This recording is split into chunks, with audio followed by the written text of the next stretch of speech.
अस्सलाम वालेकुम रहमतुल्लाहि व बरकातुहू। बहन क्या हाल है? ठीक है, खैर खैरियत से है। मेरा भी माशाल्लाह से अबलग प्रिंट के अंदर खूबसूरत बड़े साइज़ की एक बकरी आप दोस्तों को दिखा रहा हूँ। माशाल्लाह से चीज़ भी चेक कर ले मेरा भी, और बकरी की क्वालिटी भी चेक कर ले। माशाल्लाह से अबलग प्रिंट के अंदर है मेरा भी, बड़े साइज़ की बकरी है। माशाल्लाह से इसका प्रिंट भी चेक कर लें, और इसके साथ भी माशाल्लाह से दो बच्चे हैं। माशाल्लाह से एक मेल है और एक फ़ीमेल है। बकरी का दूध भी काफ़ी ज़्यादा है और दांतों में चौगी छिगी बकरी है। माशाल्लाह से दूसरे सूए के अंदर आ रही है, अच्छी क्वालिटी की बड़े साइज़ की बकरी माशाल्लाह।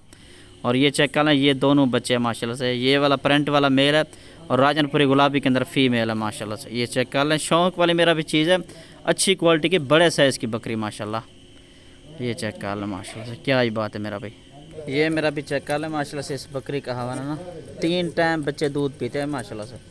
ठीक है ना जी, ये चेक कर लें, ये चेक कर लें मेरा भी माशाल्लाह से, दोनों के दोनों बच्चे। ठीक है जी,